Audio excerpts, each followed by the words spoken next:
Welcome to the Bookies Plus weekly betting show where you'll get free picks for Super Bowl 59 from our gambling experts. Now, remember, you can get free picks at bookies.com/picks. And it's not just a Super Bowl pick.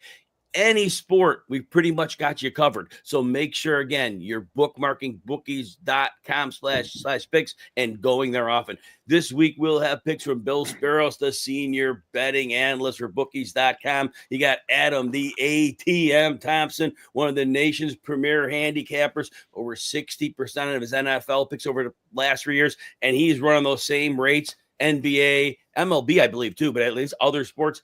Adam is all over the winning ledger there. And I'm Jim Coventry. Well, not going to waste any time here. Let's get to the picks. Bill Speros, let's get rolling with the Super Bowl prediction and who's covering this game. Well, I live near the beach in Florida. Love the beach. And when the tide's coming in, you can't stop it, especially when there's a hurricane offshore. You can look at it, you can watch it, you can predict it, you know when it's going to hit, but you can't stop it. And if it wants to go over the seawall, it's going to go over the seawall. And if it wants to flood the beach, it's going to flood the beach. If it's going to flood the neighborhood, it's going to flood the neighborhood. And right now that tide is the Kansas City Chiefs. And Taylor Swift is a full moon. And she is pulling that tide ashore. And she's going to pull that three-peat. She's going to pull that 4th Super Bowl in 5 years. She's going to pull in that big, juicy kiss after the game. And I'm kind of leaning on that engagement proposal in Canada at plus 500. I'm not getting in the way of this train. I think the Eagles should win this game. I think they can run the ball. If they can run the ball like they did against Washington, yeah, they'll win. But the Chiefs have the best defensive mind in football right now. Everybody forgets that Steve Spagnuolo shut down the 18-1 Patriots that were scoring like 1 billion points a game. He schemed it up against Tom Brady. I'm not sure he has the personnel, but he's going to scheme it up against Saquon Barkley. And, I think if you can at least keep him under 100 yards and 2 touchdowns, you got a shot, especially with the Jalen Hurts not 100%, and 100% Jalen Hurts isn't really super good anyway. And of course, the Chiefs have won all year with defense. That was the key in all those close one-score games that they won. Even though they're terrible against the spread, I think this line, which is basically a pick 'em, I think they can squeeze a cover here. I would normally go to Adam here because Adam's on the other side and I'm with Bill on the Chiefs. I'll go on the Chiefs side, pile on, so we're not going all back and forth. We'll kind of keep it organized. So in this game, I think people make a mistake. I get it. The Eagles are probably a better team. But I think what people don't understand is the Chiefs as an organization have been able to have this idea of knowing they're playing in January. They're probably playing in a Super Bowl every year. So they treat the whole season differently than any other team in football.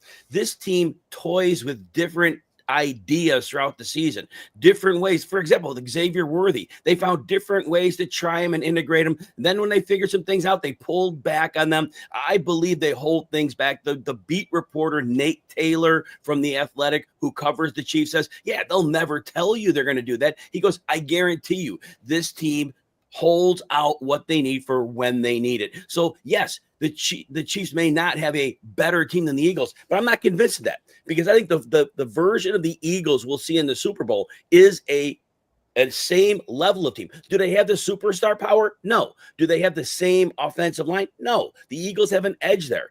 But as a team, and it's a team sport, and who knows more about winning than Andy Reid, Steve Spagnuolo, and Patrick Mahomes? The formula works. And it's not the greatest analysis in the world. But I'll say this. The Eagles offense, they're getting a ton of credit. And I've loved watching them all year. But this has not been an offense that all year just goes up and down the field and scores. They break down a lot. They punt often. They kick field goal attempts because Elliott can't make more than 75% of them. This team is not this flawless offense. And the big thing about Jalen Hurts, and this has been his history, he's not good against zone defense. And he's not good when he's outside the pocket. And we know the Chiefs play about 31% man coverage, which is a pretty high rate in the league. It's probably like top 5. Well, In this game, Spagnuolo's no fool. He's going to drop a zone. He's going to make Jalen Hurts uncomfortable. And they're probably going to send some extra blitzes. Why? 2 reasons.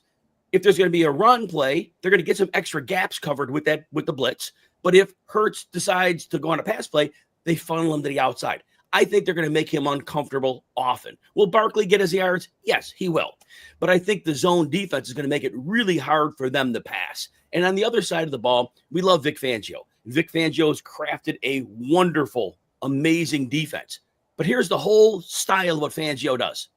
It's basically a bend and don't break defense. He will not give you explosive plays. You can take everything you want underneath.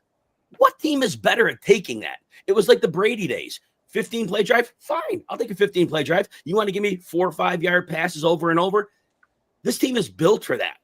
Once they lost Tyreek Hill, that's what they've become. So honestly, the Chiefs are in a great spot here. They match up on both sides of the ball well. I think, look, nobody's blowing anybody out in this game, but I do think they handle this one. Adam, you got the other side. Go ahead. Yeah, I like everything both of you guys say. I mean, I have 25 prop picks posted at bookies.com. I like most all of them more than any game pick on either side. -1.5, +1.5. I think it's going to be a heck of a game. You can make an argument certainly for either side. I do agree. I think the Eagles are the better team here. I think they do have a lot of matchups they can exploit. What the Chiefs have is they have Andy Reid, they have Patrick Mahomes. Is that enough? Yet again, it has been enough every single time, just almost every single time, except when they were out experienced at the quarterback position, which will not be the case here. Now, the one thing I will say is the Chiefs are 12-0 in 1-score games. At some point, a team with a great defense and a great offense needs to do something about that. The second part is, this is a rematch from 2 years ago. So I think the Chiefs have always had that experience factor, and they still do to an extent in these massive games. But this is the second go around now for the coach, for the quarterback, for a lot of these players who were around 2 years ago. The difference between this Eagles team and that Eagles team is Jalen Carter and Saquon Barkley are now a part of that mix. So that makes them a much tougher team.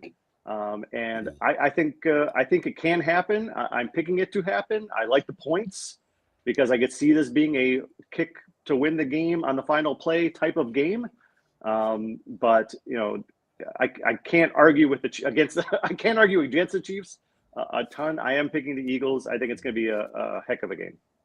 I want to point out one more thing that I didn't say, and you got me thinking about it. People think of that Super Bowl 2 years ago, and they'll realize that Jalen Hurts had 304 passing yards, and man, he really did great against Kansas City, and it was Spagnuolo. I want everybody to understand that the Eagles had a cheat code that year. Ineligible man downfield was not called. And basically on many plays, the RPOs, the Eagles always had 1 or 2 offensive linemen down the field. Now those are called. Then they weren't, which means they had free opportunities, extra blocker to run. If they wanted to pass, they had an automatic built-in pick play. It was something that was a cheat code they took advantage of all year.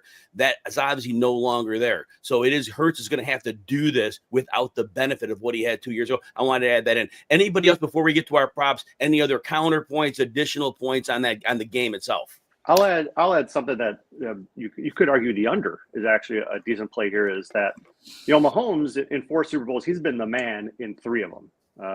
330 yards in one, 280 in one. He had 182 in one of them, and that was this one against the Eagles. Against Vic Fangio, he's averaging about 229 a game in 8 matchups when he was with Miami and he was with Denver. So, obviously the Chiefs have a fantastic defensive coordinator, but the Eagles do too, and he has experience being successful against Mahomes. Yeah, it's funny. I was literally going to say the same thing. I picked the under in our picks and all. I sweated the under last year, even in overtime. But you said 2 names, Adam, that are perhaps the best reason why this game, or 2 of the best reasons why this game is going to stay under: Saquon Barkley and Jalen Carter. You have one that means the Eagles are going to run the ball, and I think we can all bet our lives that the Chiefs are not going to allow a touchdown run from scrimmage on the first play of the game. So, the Eagles are going to want to run the ball. They're going to want to eat clock. They're going to want those 15-play drives. And Kansas City will take what it can get. And so, you have a better defense for Philly. you have a ground control, time controlled offense for Philly, and you have a team that's happy to win 20-18 or 21-20 or whatever it is. So yeah, I like the under very much here. Frankly, the unders had a pretty good run of late Super Bowls, and I know the books like it. The books are leaning on the under a lot. They like it as well. There's a lot of money on the over in this game. Actually, total went up to 50 at one point. It's back down to 48.5. So I like the under as well for many of those same reasons. One last question for both before we get to our props. Either of you are probably very well suited to answer this. The line started at 1.5 for the most part. I haven't seen it move. Maybe it moved a half a point some point. It's still at 1.5. Is there do you expect any change in this line as we get closer to kickoff, or do you think it'll just stay where it's at? Me personally, from what I've seen and what I've been told, and the fact that now you're getting money on the Eagles money line, I don't think you'll see more than a half point either way. We all have to remember that 80% of the money on this game is going to be laid on Friday, Saturday, and Sunday. But it's really, I think it's in balance. There was all this. I mean, the line briefly hit 2 on Sunday night after the AFC and NFC championship games because of the early sharp money that was dropped on the Chiefs. But yeah, it's held steady. I think it'll hold steady. Especially as we get closer and closer to game day, it's going to be really hard to move it. So I think, if you feel like it, you want to buy the half point, if you think it's going to be like a 1 point game or something. I mean, frankly, I know we're talking about spreads. My bet here, the only bet I'm making is the Chiefs money line. And I got it at -120 at the open. Because that's more or less a point anyway. But like Adam said, yeah, this could easily be a 1 point game. So, I mean, the gun to my head play is the Chiefs money line, especially since, I actually got it at 120. It actually opened at 115. So that's all I got. Adam, anything else on that? Or yeah, if you look, and I just looked recently as far as, the percentage of bets per side versus the money per side, and that's sometimes where you can see where the high rollers, the sharps might be going. There's no differentiation right now anymore. There was early on. It's kind of evened out, and now now there's none. So you could we'll see what happens the next few days, but right now it looks like it might be 1.5 by kickoff. Yeah, and people are getting, they realize, hey, we can get plus money on the Eagles. Why not? Bill, you got a couple props, and I like these because these are not the common ones. And I always like props that aren't just like the very basics, the kind of like low level stuff I give. You give more fun stuff. Go ahead, Bill. What do you got on props? I saw one game related that caught my eye. This was both teams scoring at 10 points in the first half. And I mapped it out in my head, and I really like it because I don't think it'd be more than 14-10 at the half. But you can see like 10-7 and then that, Butker 62-yarder at the gun. They're in a dome. I mean, freaking Vinatieri kicked a Super Bowl winning field goal in that place that could have gone 70 yards. So I just like this one, thinking how this game's going to go. I'm not, again, I'm even looking at the under, but I think 10-10 here at halftime is very reasonable at plus money. The problem with some of these exotics is they move all over the place.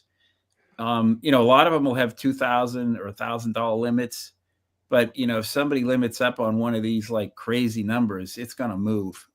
I saw this at plus money. I want to take it at minus money, but I did like it. I think you can get a touchdown and a field goal from each one of these teams in 30 minutes. I don't think it's a lot to ask.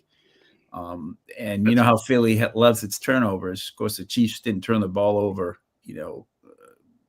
for weeks until the Buffalo game, and they didn't turn the ball over at all in that Super Bowl 2 years ago. But Xavier Worthy's a rookie, so he's my most likely to fumble member of the Chiefs. So he coughs it up on the 20. Saquon walks in, there's your touchdown. My other prop, and this is very dependent on who's going to win. So I like the Eagles to win, so I'm picking purple Gatorade. That's been the Gatorade of choice for the last 2 Super Bowls. I don't think they would change it. I really don't. If you like the Chiefs to win, you can get yellow green. I think the purple's around plus 175. The yellow green's at like 250. Those are that's what the Eagles had last week for the championship game. So if you like the Chiefs to win, take the purple Gatorade. Again, I think it's 175 the last time I looked. Adam, you've got some props for us as well. What do you like? Yeah, we've talked a little about how, Saquon Barkley, obviously, everything revolves around him.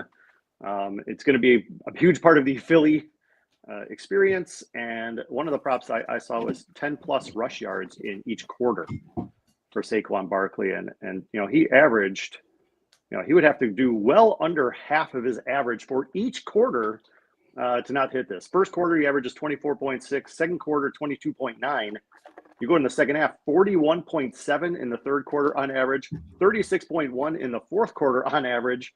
Kansas City's rush D has been a problem for them over the last month or so. They're allowing about 160 yards rushing per game, 41 rushing per quarter over the last 4 games. So it's going to take the Chiefs are going to have to get out about 24-7 in the second half for Saquon not to get at least 10 yards in each quarter. So that's one that I really like. The other one is most receiving yards. I'm going on the other side. Travis Kelce plus 290 to lead the game in receiving yards. Last year he led the game in receiving yards for the Chiefs. The year before he finished behind both Brown and Devonta Smith against the Eagles, led the Chiefs in receiving yards, but not the game. The difference is Saquon Barkley, again, is now on this team. It's not Miles Sanders.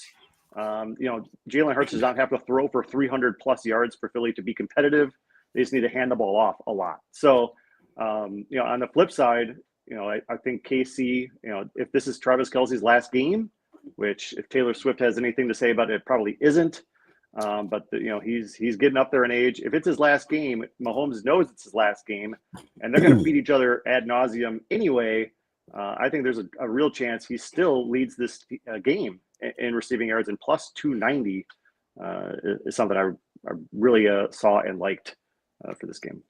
And when you mentioned Kelce, one of my props is an anytime touchdown for Kelce. It started out about plus 130. I saw it at plus 140 at DraftKings today, which is Wednesday. I'm sorry, as of this recording, Wednesday, about 12:20 Eastern time. And look, there are probably a dozen different plays the Chiefs can run in the red zone to get Kelce in the end zone. The mind meld between Mahomes and Kelce is unreal.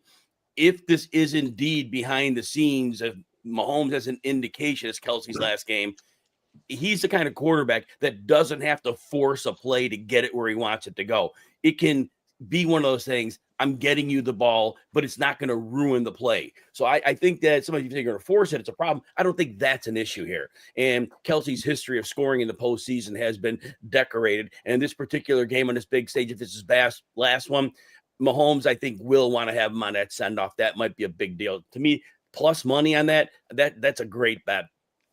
I like Xavier Worthy over 5.5 receptions. In the last 4 games, Worthy's had between 6 and 8 catches. I should say in the last 5 games. One game he didn't hit that 6 to 8 mark. He had a 5 catch. He would have missed it once, but in the other 4 games, 6 to 8 catches. He's been averaging 9 targets over those last 5 games. He has really become a major part of the offense. And what I really like here is the style of defense the Chiefs play. People will think of Worthy, if they haven't been watching all season, they're going to think, oh, he's that fast guy. He goes all these deep routes. That hasn't been the case. As they integrated him, it's a lot of underneath stuff, and that's what the Chiefs give you. That's going to be open. The long methodical drives, it's going to be a lot of hitch passes, and Worthy should be able to get to 6 in that scenario. He has been a major part of the offense. And there's one more quick prop out again. Dallas Goedert over 4.5 receptions. Dallas Goedert he's had 4 in 3 of the last 4 games, so he hasn't gone over. He had a 7 in there, but in this particular matchup, we're going to see Goddard against a Kansas City defense that it's really struggled against tight ends. again, this is another team. They are happy to give you the stuff in the middle of the field. That's not a problem. They know you're not going to beat them with that. And Goddard has been playing at a higher level. And I think that the zone defense that we're going to see a little more from Kansas City, I think that's going to make Jalen Hurts get the ball to his tight end. And that's going to be, I think he's going to sail over that one. I wouldn't go much higher than that, but I do think it's a pretty safe bet. All right, let's get to our final thoughts here. Bill Speros, final thoughts on this last Super Bowl show we'll do for the season. This year, the Super Bowl 59, 1.39 billion with a B dollars will be legally wagered on this game in the United States. Of course, that's a record. We've added North Carolina since the last Super Bowl. And I know we touched upon this in a previous show, but to sort of follow up, the sports book, the betting operators took a haircut in the fourth quarter. Namely due to the success of teams like the Lions and Chiefs winning for parlays, people using their money line as anchors to parlay stuff. That crushed the books. However, with the Lions losing, that sort of turned it around. So January is looking pretty good for operators in terms of, they did all right in January, and in large part because you had some upsets in the playoffs, and the Lions in particular, who were the biggest liability to make the Super Bowl. So I think you'll see overall for the operators, you'll see pretty much a break even to plus Super Bowl, no matter what happens, is because in large part that they're already deep in the black over the fact that the Lions didn't make it to the game. There were a lot of futures bets riding on that. Adam Thompson, closing thoughts. Well, I have a pile of props at Bookies.com. If you go on my Twitter, it's pinned at the top, so you can find them all there. I was going to share the big ones, the big kahunas, where all you have to do is hit one of these and you'll be good. Mahomes and Hurts, longest rush, each have a 20-yard rush, plus 1,000. Mahomes has just two of them all year, but in the last 4 years, 44% of his playoff games, he's had one. And in each of the last two Super Bowls, he's had one. Jalen Hurts, he does it all the time. He's done it in about half their games. Super Bowl MVP position, we've talked about this, tight end, plus 1,500. Like you said, Travis Kelce, he's due for a touchdown. He's going to get yards. He's going to get receptions. He's going to be a big part. And on the other side, Dallas Goedert, the Chiefs ranked dead last in yards allowed to the position of tight end. Dallas Goedert has had a huge, improved role in this offense over the last several weeks. Plus 1,500. And the last one is, and we talked about this a little bit, a score on the final play of the game, plus 980. The Chiefs are 12-0. In those 12 games, 5 of them were decided by a field goal in the last 10 seconds, 3 of them on the final play. So, if they win, they might be my one. That would make me happy. That would make Bill happy. That would make everybody except Jim happy with our game pick. No doubt. My last thought is this.